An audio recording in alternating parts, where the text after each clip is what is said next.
Bienvenidos y un bendecido sábado. Estamos hoy continuando con el estudio del Apocalipsis. En el último estudio, nosotros hicimos la primera y la segunda trompeta, y hoy nosotros vamos a continuar con la tercera y la cuarta trompeta. Pero antes de empezar, vamos a tener una oración para poder entrar al tema. Gracias, Dios, por este bendecido sábado que tú nos has dado. Te pedimos que tú nos puedas ayudar con la continuación de la tercera y la cuarta trompeta. Te pido que cada persona que esté viendo esto pueda ver y entender por qué es que las trompetas son como son, y los eventos que se van a hablar por las trompetas son juicios que tú diste a la iglesia apostatada que estaba en el tiempo en cual estamos leyendo. Te damos gracias por todas las cosas que tú nos has dado y las bendiciones. En nombre de Jesús. Amén. Entonces, la tercera trompeta. Antes de empezar, quisiera recordarles a ustedes que el libro Apocalipsis es otra vez un libro de símbolos, ¿verdad? Que Dios le dio a Jesús la profecía, le dio toda la revelación, y Jesús, por medio de su ángel, nos lo dio a nosotros basados en símbolos. Muchas de las cosas que nosotros vemos está basado en símbolos, en otras palabras. Pero nosotros poder entender estos símbolos correctamente, y cuando lleguemos a la quinta y la sexta trompeta, nosotros tengo un poco más del PowerPoint para ayudar con este concepto, pero no ahora. Ahora vamos a hablar nosotros aquí. Estos símbolos no están fundados, como nosotros vimos desde el primer capítulo, está fundado todo en el sistema del santuario. Nosotros no podemos estar brincando diferentes lugares, poner diferentes cosas en diferentes partes que nosotros queremos. Por eso es que hay una fundación del santuario que nos es presentado en el libro de Apocalipsis, que nos ayuda a tener establecer una fundación en cual nosotros podemos ver cada cosa que empieza y termina. La otra cosa que quiero también recordarles a ustedes, y esto lo estoy diciendo a lo mejor en el futuro, cuando vean un video en el futuro, después que terminemos, lleguemos a Apocalipsis 17, si se recuerdan, esto a lo mejor ayudaría para eso.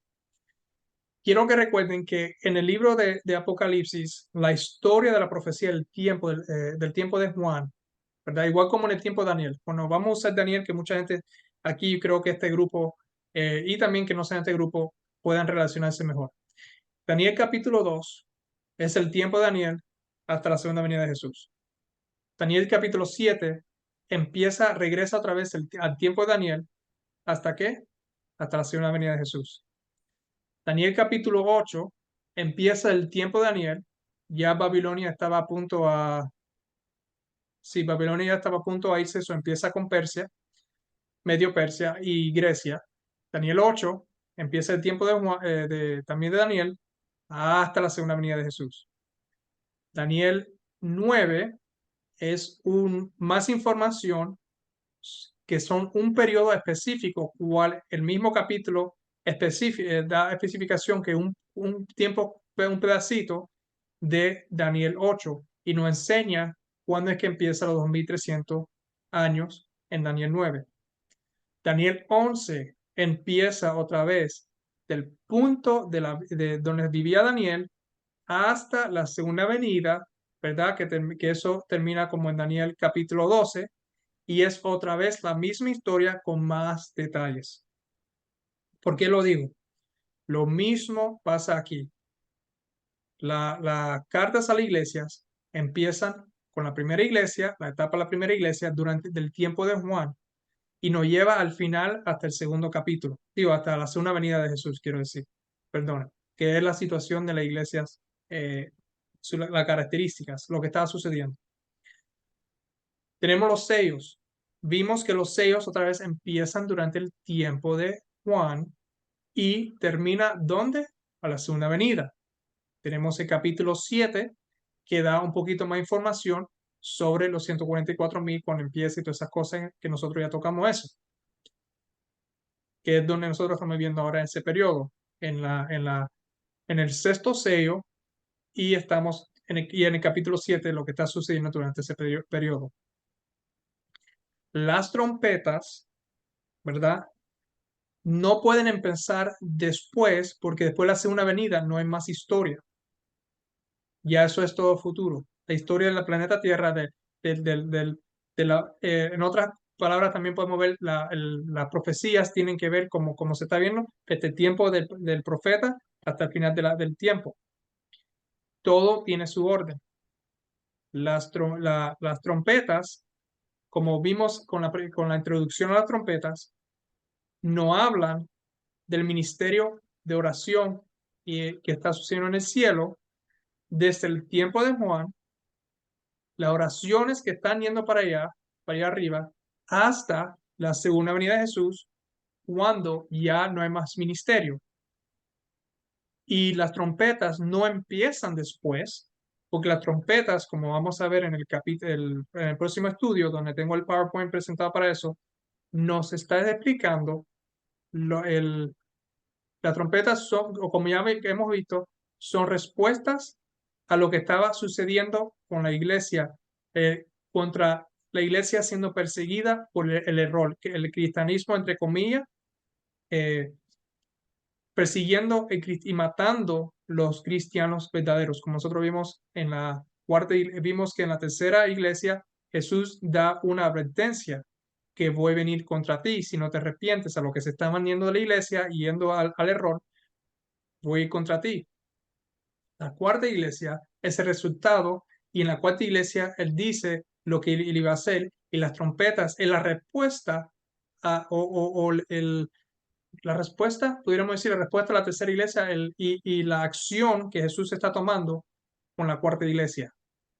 Cuando se estableció, trató de establecer, bueno, se estableció en el mundo la doctrina de la Trinidad en el año 395, vemos que ahí entonces la primera trompeta toca y vemos los eventos sucediendo del año 395 para adelante y contra quién lo está moviendo.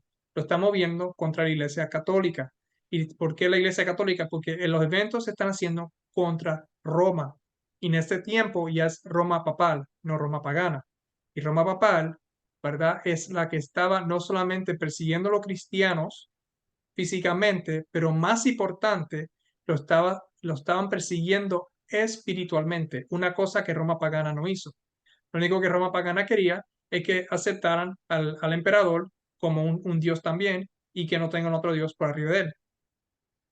Pero con Roma papal, no solamente el sábado se cambió para el domingo, pero también que es el día de Dios, pero también el Dios de la Biblia se cambió completamente y se estaba forzando que se aceptara en la iglesia verdadera. Entonces, como vimos, las trompetas, como creo que eso se leyó, creo que fue en la primera edición una trompeta, las trompetas son juicios de Dios, ¿verdad? Contra esos que están atacando a su iglesia. Y todo está simbolizado. Ya después si no es después que el ángel, como vemos en la introducción, echa para afuera, tú se deja caer ¿cómo se llamaba? El coho,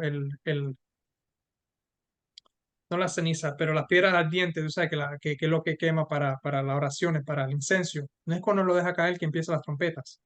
Ya no hay más ministerio.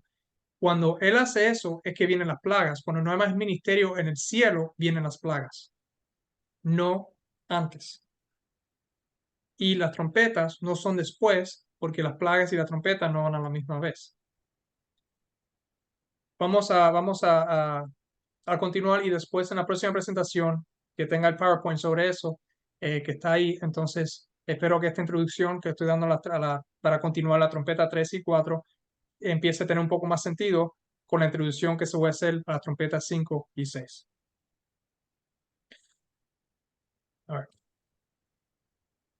No, eso no es lo que yo quería. Vamos a poner esto una vez más. ¿Dónde está? Aquí está. All right. Ahí estamos.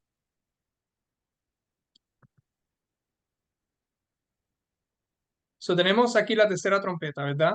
Y nos dice la tercera trompeta en el versículo 10 y 11 de Apocalipsis capítulo 8.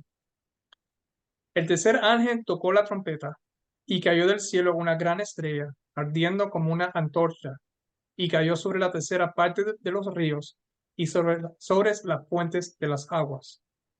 Y el nombre de la estrella es Ajenjo, y la tercera parte de las aguas se convirtió en Ajenjo. Y muchos hombres murieron a causa de esas aguas, porque se hicieron amargas. So, la tercera trompeta ayudó a terminar el reino de Roma. Este ángel tocó la trompeta, ajá, y leímos los versículos, y eso es lo que la tercera trompeta hizo, ayudó a terminar el reinado de Roma. La gran estrella, la gran estrella del cielo es un meteorito simbólico que cae sobre la tercera parte de ríos y fuentes de aguas, como vemos ahí. La tercera parte de las aguas se convirtió, ¿verdad? No, en el versículo 10, cayó una gran estrella ardiendo como una antorcha, cayó sobre la tercera parte de los ríos y sobre las fuentes de las aguas. Y eso es un meteorito simbólico que cae sobre esa tercera parte. Y eso es decir, una tercera parte del Imperio Romano, que es Roma Occidental. Si recuerdan que se mencionó, Roma estaba completa y Roma se dividió en tres partes a los tres hijos de Constantino. Y en el principio, aunque yo sé que en la historia se habla de dos, pero en el principio habían tres partes. Y después, en el final, de dos partes se convirtieron en una. Y por eso que es una tercera parte. Uh, y esta tercera parte, como dije, es el Imperio Occidental. En las escrituras, una estrella representa a un líder.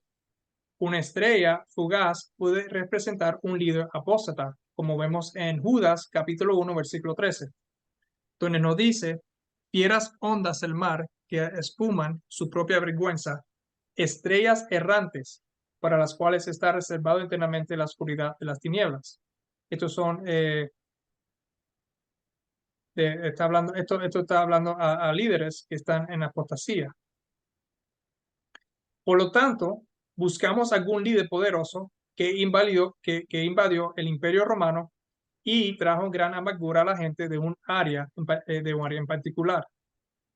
El área se describe como un tercio de los ríos y manantiales de agua, y esto se referiría a las áreas donde comienzan los ríos, que es la región alpina. So, cuando vemos otra vez, regresamos aquí al mapa, vamos a hablar aquí un poco de Atila el Uno. La historia habla de un evento que cumple con las especificaciones de Apocalipsis capítulo 8, versículos 10 al 11. Atila, con sus miles de guerreros hunos, invadió el Imperio Romano en el año 450 DC. Ahí está. Invadió, ahí está, en el año 450 DC. Y en esta descripción, el historiador usó un lenguaje casi idéntico del profeta. Vamos a ver lo que el historiador sobre esta invasión nos dice. Nos dice, después de un corto espacio de tiempo, como relató Orocio, la raza de los hunos, más feroz que la ferocidad misma, alentó. Observe la expresión extendida que recuerda a un meteorito ardiente. El ascenso de la gran potencia que amenazó a la civilización Europa en el siglo V fue tan repentino y rápido como su caída. Esta invasión es la más celebrada en los discursos de nuestros pueblos, de todas las que los bárbaros han hecho sobre nosotros, y las más comentadas entre los vulgares, gente común. Y ahora todos los países que estaban dentro de las montañas de los Apeninos y los Alpes estaban llenos de huida, de despoblación, de matanza, de esclavitud, de quema y de separación. Esta es la descripción de lo que sucedió durante este periodo. Tal descripción encaja perfectamente con el simbolismo de la tercera trompeta. Y Atila se llamaba a sí mismo el flagelo de Dios y el terror de los hombres. Creasy, que es otro escritor, él escribe lo siguiente. No solo los romanos degenerados, sino también los valientes y resistentes guerreros de Alemania y Escandinavia, horrorizaron ante el número. la ferocidad, la apariencia espantosa y la rapidez de los hunos como un rayo. Sus propios guerreros creían que Atila era el favorito inspirado de sus deidades y lo seguían con fanático celo. Sus enemigos lo veían como el ministro preestablecido de la ira del cielo contra ellos mismos. Durante el retiro de Orleans, se dice que un ermitaño cristiano se acercó al rey Huno y le dijo: tú eres el flagelo de Dios, por el castigo de los cristianos. Atila asumió instantáneamente este nuevo título de terror que en adelante se convirtió en el apelativo por el que era ampliamente y más temiblemente conocido. En el reinado de Atila, los hunos volvieron a ser el terror del mundo. Ese formidable bárbaro que alternativamente insultó e invadió Oriente y Occidente e insistió a la rápida caída del Imperio Romano. Y ahí termina la cita. Una de las grandes batallas enumeradas por Crisi fue la batalla de Châlons en el norte de Francia. Aquí, 700.000 hunos bajo el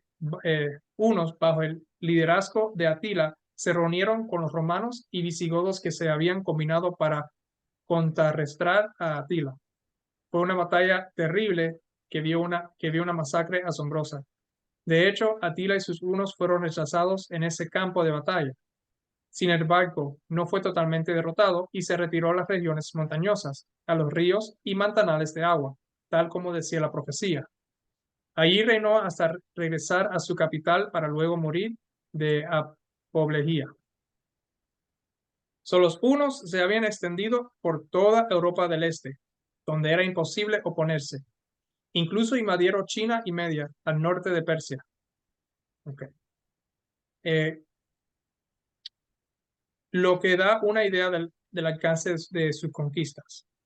Sin embargo, después de la muerte de Atila, comenzaron a retirarse de Europa, regresando a Oriente, mientras que un remanente permaneció en lo que ahora llamamos Hungría.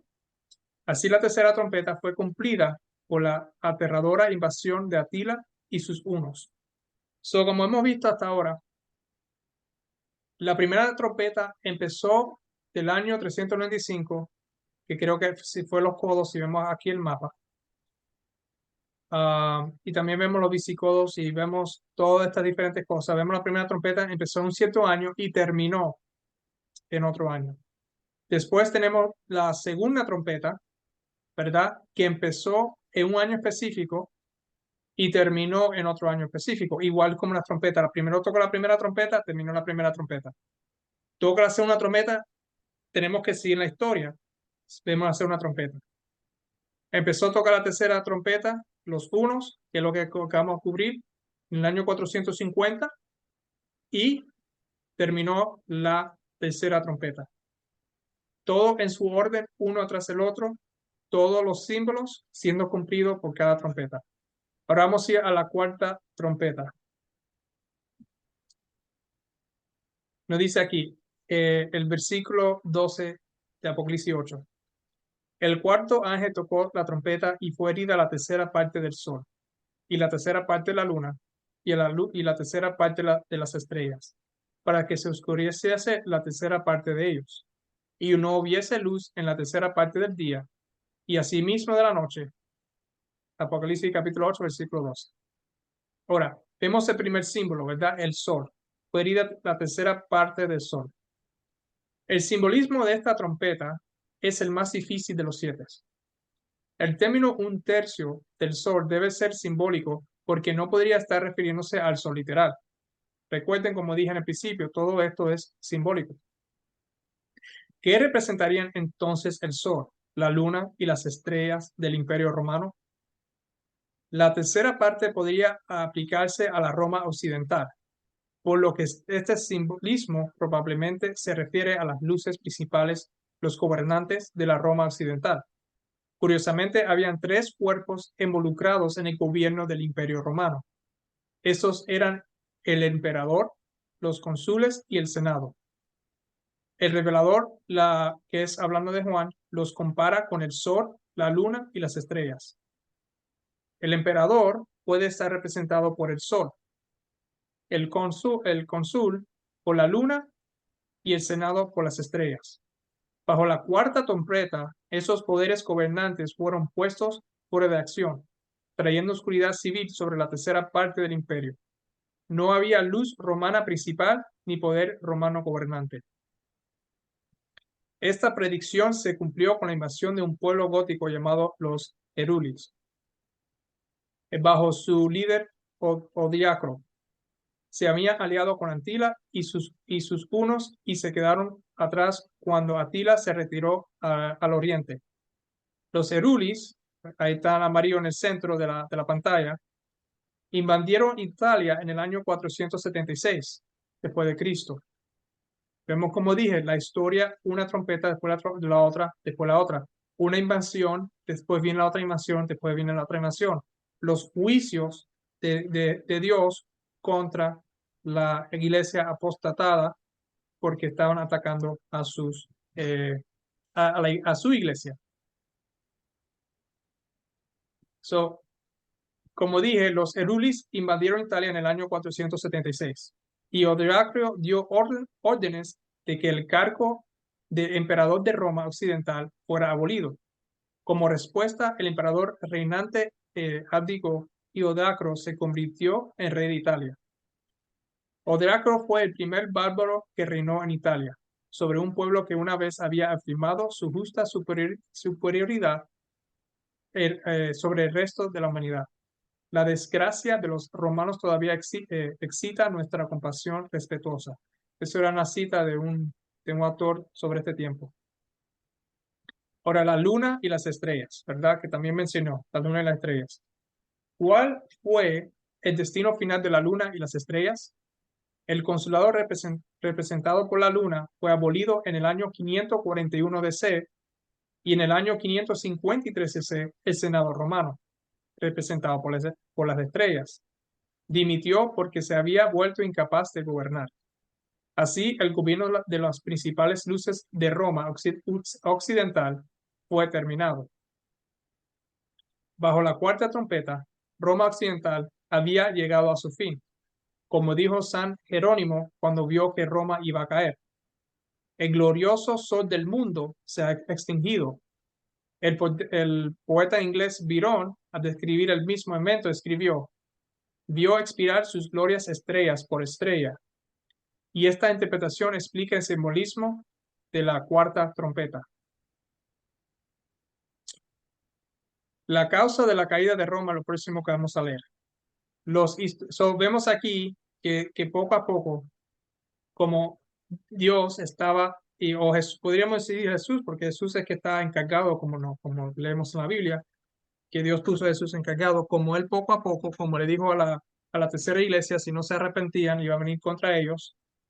Y entonces también vemos en la cuarta iglesia cómo iba a poner a Jezabel, que representa la iglesia apóstata, cómo la iba a poner en cama. Y vemos como poco a poco atacó, que cuando ya llegó la cuarta trompeta, ya esa parte cayó de Roma, cayó. La causa de la caída de Roma. Los historiadores dan muchas razones para la caída del Imperio Romano después de haber gobernado durante 644 años. Sin embargo, generalmente se acepta que la causa principal de la caída de Roma fue la corrupción interna. Se desintegró desde dentro. Este es el resultado inevitable de casi todos los sistemas que son construidos por las sociedades humanas. El hombre está poseído de una naturaleza caída y las obras del hombre finalmente se desintegran. El fracaso de las civilizaciones es una de las lecciones de la historia. Este es el significado del segundo capítulo de Daniel.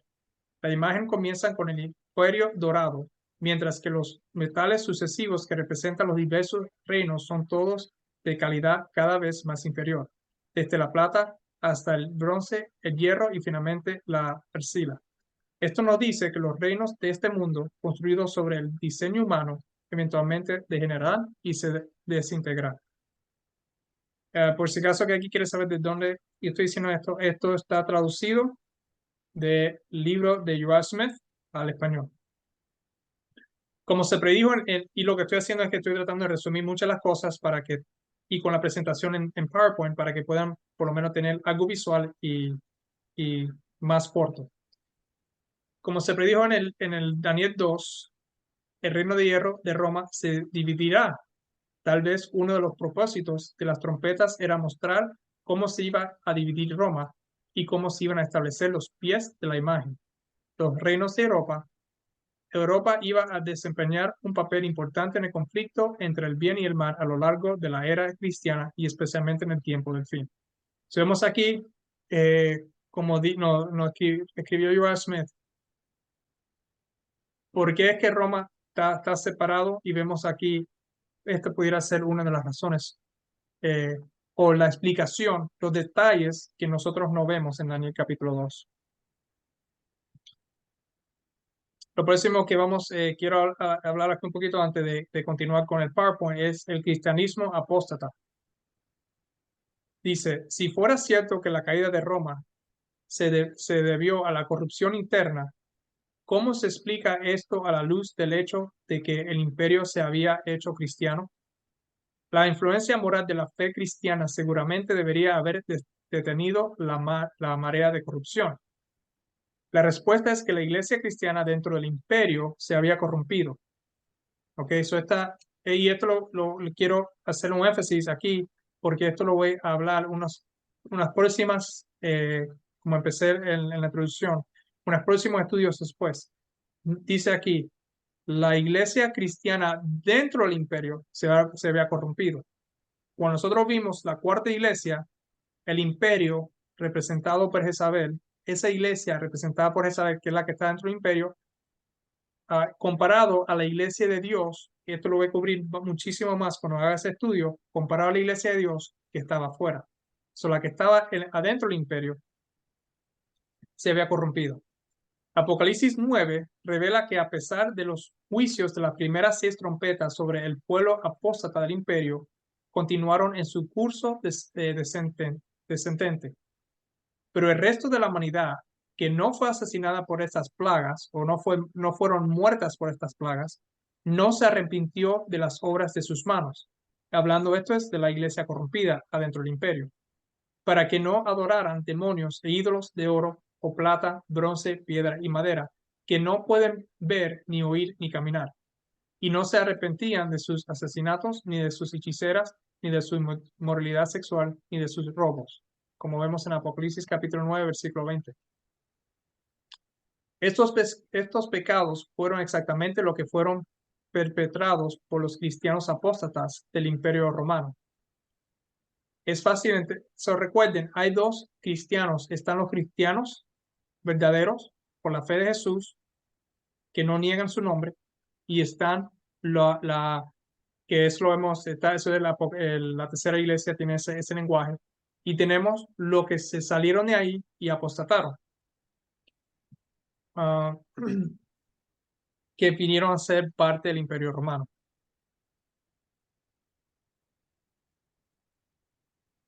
Ok, continuando, es fácil entender por qué las trompetas fueron enviadas como visitas del juicio divino.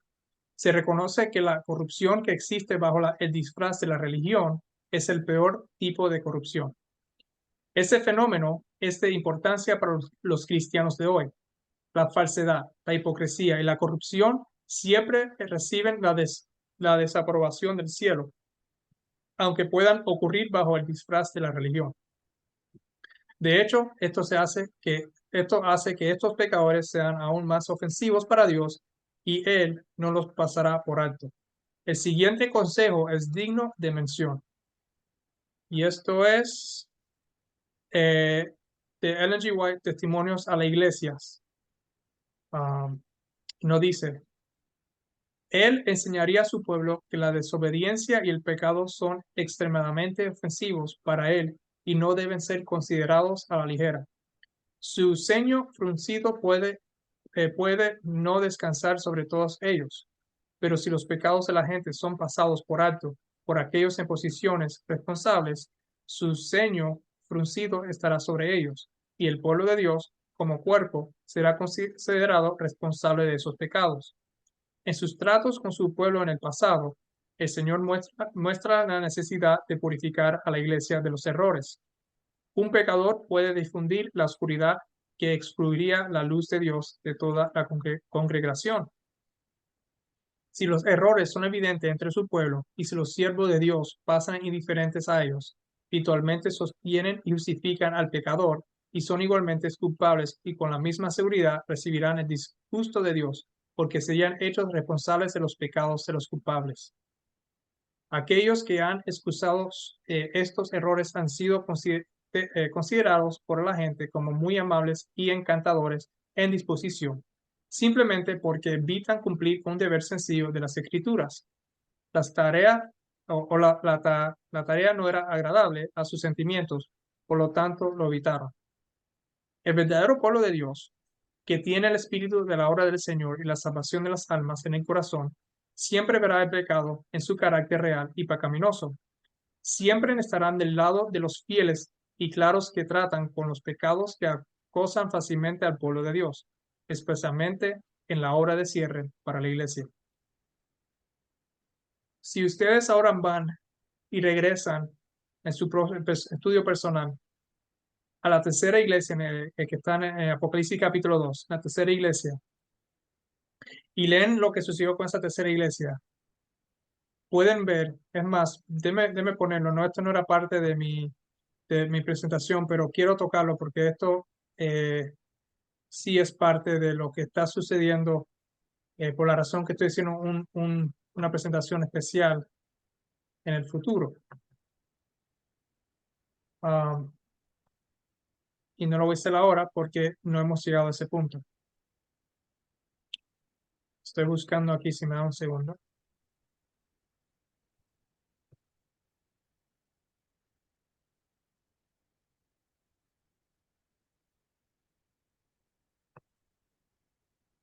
Vamos a...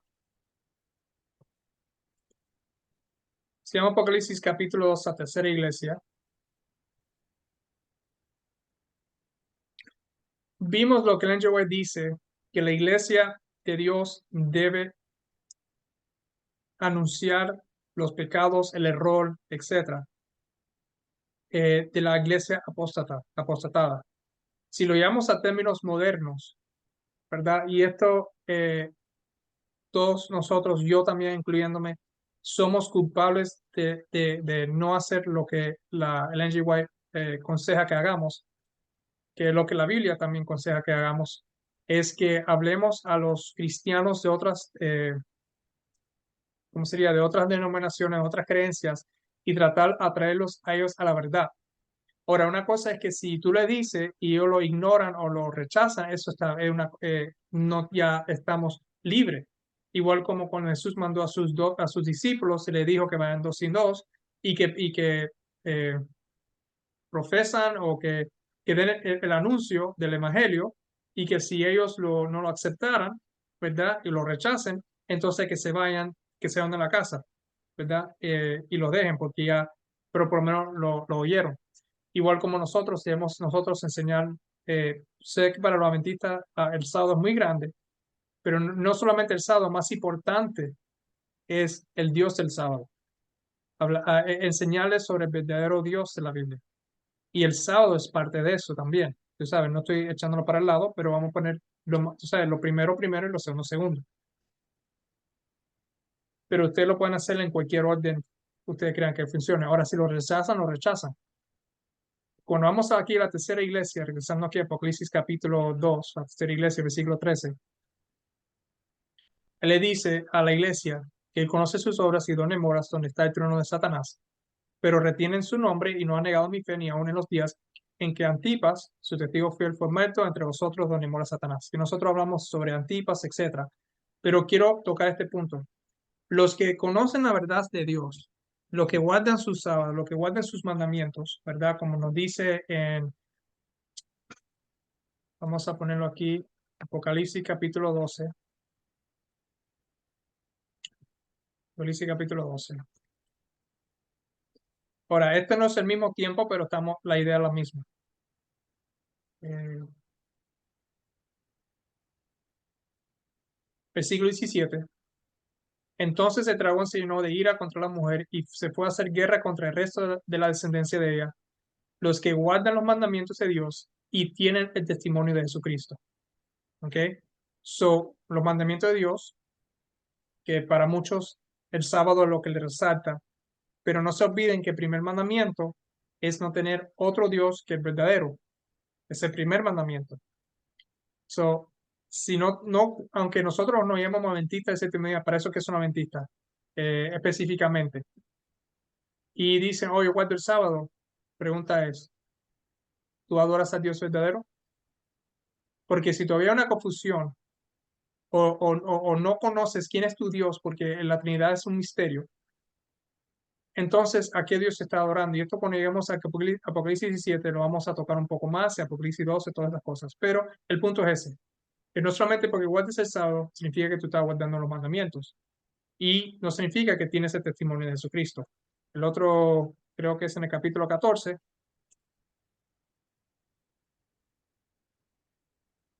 ah,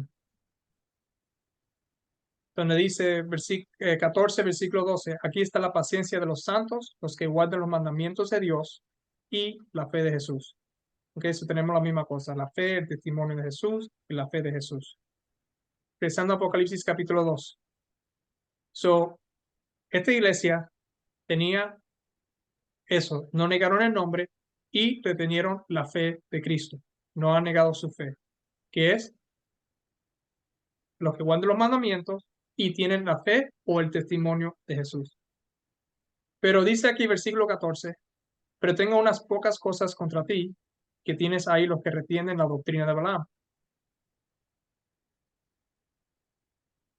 Y también tenemos aquí en la cuarta iglesia, donde nos dice en el versículo 20, tengo unas pocas cosas contra ti, que toleras que esa mujer Isabel te enseñe y seduzca a mis siervos.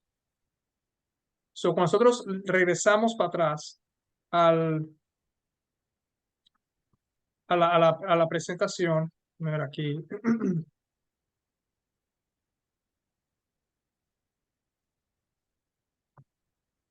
vamos a, déjame ponerlo para atrás a lo que Ellen G. White dijo.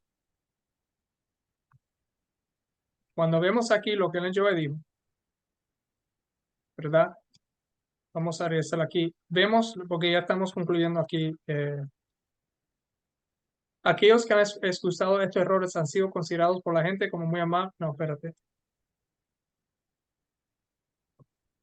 Aquí está. Él enseñará a su pueblo que la desobediencia y el pecado son extremadamente ofensivos. Pero si los pecados de la gente son, si los pecados de la gente son pasados por alto por aquellos en posiciones responsables, su ceño fruncido estará sobre ellos y el pueblo de Dios como cuerpo será considerado responsable de esos pecados.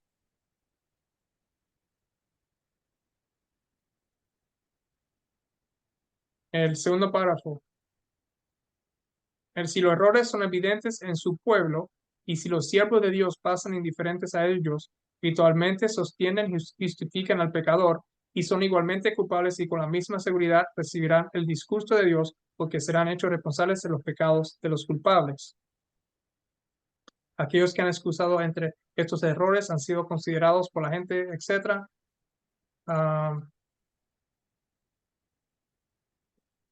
Y por eso, viendo eso, por eso es que la tercera iglesia, aunque hay dos iglesias, la iglesia verdadera y la iglesia que está apostatizada, que vemos que es la iglesia del Imperio Romano. Por eso es que él dice que tienes ahí, que él tiene contra esa iglesia ese punto, porque estaban permitiendo estas cosas que sucedieran. La cuarta iglesia es lo mismo, permites que Isabel. Entonces, es la iglesia de Dios, pero el problema es que ellos estaban permitiendo que la iglesia imperia romana apóstata estaba convirtiendo a su iglesia, a la iglesia de Cristo, la estaba convirtiendo a la iglesia apóstata. Entonces, quería conectar eso con la tercera y la cuarta iglesia, porque vemos este consejo que ella nos da, o este dicho, lo vemos para darle un poquito más a la tercera y la cuarta iglesia. ¿Por qué es que lo dice? También si vemos el otro último versículo que quiero mencionar es en Ezequiel. No me sé dónde está exactamente, pero yo estoy seguro que muchos conocen. En Ezequiel vemos que vemos donde Dios le dice a Ezequiel que vaya y toque la trompeta o vaya y dé advertencia. Y si alguien muere después de recibir la advertencia, Ezequiel no es culpable, la sangre no está en Ezequiel. Pero si Ezequiel, sabiendo que había algo mal, no da la advertencia, entonces esa persona se pierde, la sangre de esa persona está en las manos de Ezequiel.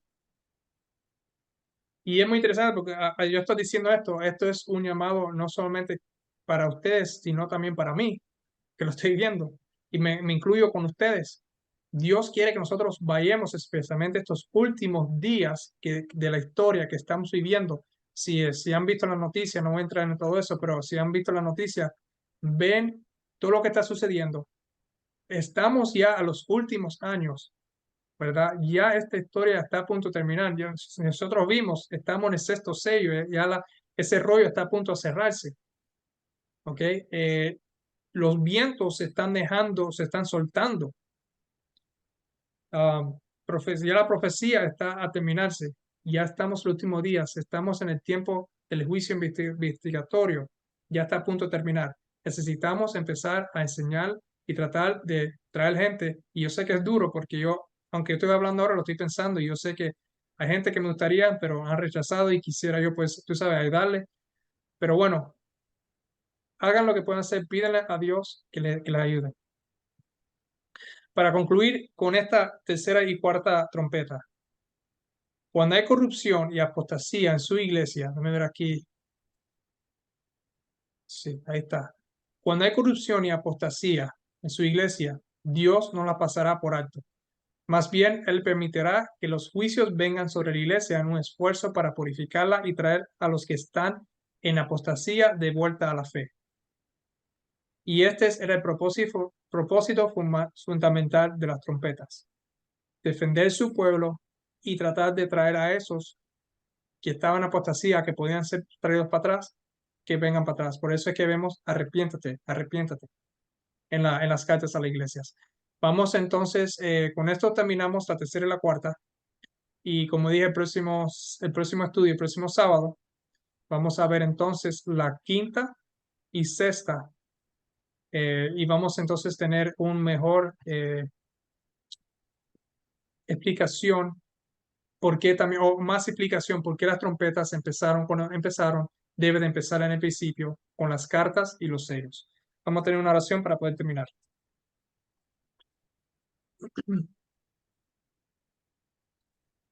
Gracias a Dios por este estudio que hemos hecho. Gracias por poder cubrir la tercera y la cuarta trompeta, poder terminarla aquí.